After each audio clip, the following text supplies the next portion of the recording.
It is the end of an era of sorts for the PlayStation Store, as a big change is coming at the end of today. We'll talk about that in this video. On top of that, a free update for Ace Combat 7 has dropped, adding new skins and classic Ace Combat music. We'll go over that, and we have some updates on a couple of upcoming PlayStation 4 and PlayStation 5 titles. Lost Judgment has gotten an update on its English voice cast, and Deathloop and next-gen features and DualSense support has been detailed on top of that. We'll go over that at the end of this video. Alright, first up, just want to give you guys a heads up. I don't know how relevant this is going to be to a lot of you guys, but it is the end for something on the PlayStation Store, and that is the fact that at the end of today, PlayStation Store will discontinue movie and television purchases and rentals. Yes, we had known that this was coming for a while, but August 31st is the final day. If you want an update on what was said about this back in March, I believe, when this was announced. Yeah, March 2nd of 2021 was when this was originally announced, noting, quote, and coming from Vanessa Lee, head of video businesses at SIE, quote, at SIE, we strive to provide the best entertainment experience for PlayStation fans, and that means evolving our offerings as customer needs changes. We've seen tremendous growth from PlayStation fans using subscription-based and ad-based entertainment streaming services on our consoles. With this shift in customer behavior, we have decided to no longer offer movie and television purchases and rentals through PlayStation Store as of August 31st, 2021. When this change takes in effect, users can still access movie and TV content they have purchased through PlayStation Store for on-demand playback on their PlayStation 4, PlayStation 5, and mobile devices. We thank our fans for their continued support, and we look forward to further enhancing the entertainment experience on PlayStation. Now, this is something that I feel like was coming for a while, just because everybody these days, I know the majority of people are just signing up for the subscription service that they want to sign up to, whether it be an ESPN Plus, whether it be Netflix, Hulu, Disney, Crunchyroll.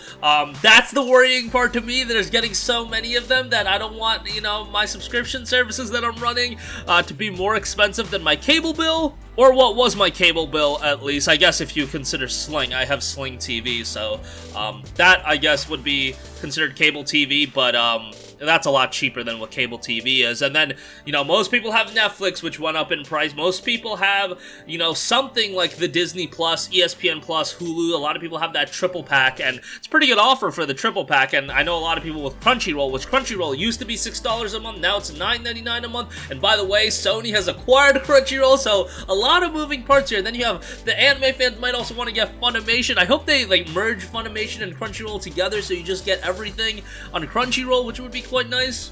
But yeah, there's a lot of subscription services, and to buy movies and television shows on top of that, that would be a big undergoing. Also, you've got Amazon Prime as well. I know Amazon Prime is used for Amazon purchases and things like that, but hey, The Boys is on Amazon Prime, and that alone makes Prime Video worthwhile. There's a couple of other good shows, I'm sure, on Prime Video. Vinland Saga's on Prime Videos, and one of my boys keeps hyping up Vinland Saga. Gotta get around to watching that. But I have been on a bit of an anime kick recently, so yeah, maybe I'll get to Vinland Saga soon. This kick started a few days ago, honestly. I just started watching Boruto because my boys wouldn't stop yelling at me to start watching it. Man, after 8 million episodes of filler, that show's pretty darn good. If you're a Naruto fan, you know what I'm saying?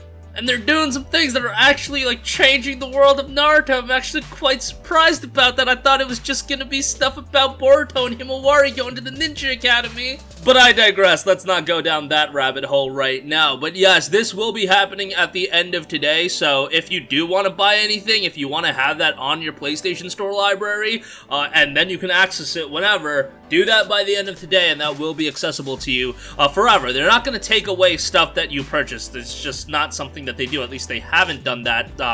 I believe if you had the PT, I don't know what the deal is with the PT demo. I don't know if you can re-download the PT demo if it was in your library. I don't think you can. I think that's one where you had to have it still downloaded on your console. But nevertheless, you guys get the deal. More often than not, anything that you buy, even if it gets delisted from the PlayStation Store, and especially if you buy it and it wasn't a free download, I don't know if they ever had somebody buy something and then they weren't able to re-download. I don't think that's been the case, but yeah, there you go with that. Alright, moving on from that, a free update for Ace Combat 7 is adding new skins and classic Ace Combat music. I'll leave a link in the description box below to VGC, and They go over the skins and have some images as well. And then you also have some soundtracks and some soundtrack that is coming directly from the older Ace Combat games, including Mayhem from Ace Combat 0, Rendezvous from Ace Combat 5, Blockade from Ace Combat 4, Glacial Skies Ace Combat 0, Transparent Blue Ace Combat 3, and then Naval Warfare Ace Combat Assault Horizon. And remember, Ace Combat 7 is a game that already has some remarkable music, and to add more of that, that's a pretty cool thing. And this was an update that was announced during the 25th anniversary stream, so they're giving this to you guys, and there is a new Ace Combat game in development. We'll see how that turns out, if it's going to be a PS5 game or what have you, but they did note they're creating a new Ace Combat game for a new era, so we'll see how that turns out. Alright, moving on from that, Deathloop next-gen features and DualSense support has been detailed. Now, this is a game that's dropping in just over a week, and Deathloop will utilize the DualSense controller's haptic feedback. Haptic feedback in the game will reflect player movement, with players seemingly able to feel main character Colt's footsteps. That is according to Game Rant. I'll leave a link to them in the description box below. Check them out, they have some good stuff. On top of that, the triggers are definitely going to be a big element of the game, given that this is a shooter with the adaptive triggers and everything like that. It'll be interesting to see how this game is received from a critical and commercial reception. I just don't feel the buzz is surrounding this game. Maybe I'm wrong about that, and maybe this game will do gangbuster numbers, but you know, when I think about Arcane, I would have liked to see a new Dishonored or like a Prey 2, but I know that's me being selfish. I don't think Prey 2017 even sold incredibly well, so hey, yeah, that shows where my biases lie, but nevertheless, hopefully this game does turn out well. I'm going to be checking it out. Next week is just kind of heavy in terms of game releases. Tales of Arise is going to take up a lot of my time, but we'll see about Deathloop. It's probably not going to be a game that is going to require a lot of hours to really get into, so we'll see how that turns out. And lastly, another game out later in September, but out in September, is Lost Judgment. We have a brand new trailer for that game with the reveal of the English voice cast in a new trailer. So all the names are listed. Push Square has a detailed breakdown on that if you do want to check that out.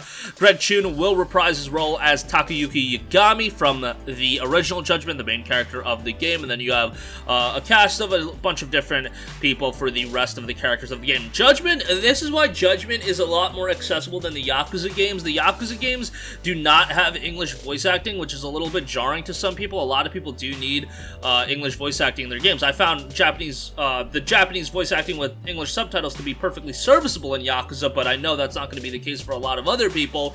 Judgment, jump into it. You have English voice acting in there, so you can enjoy it that way as well.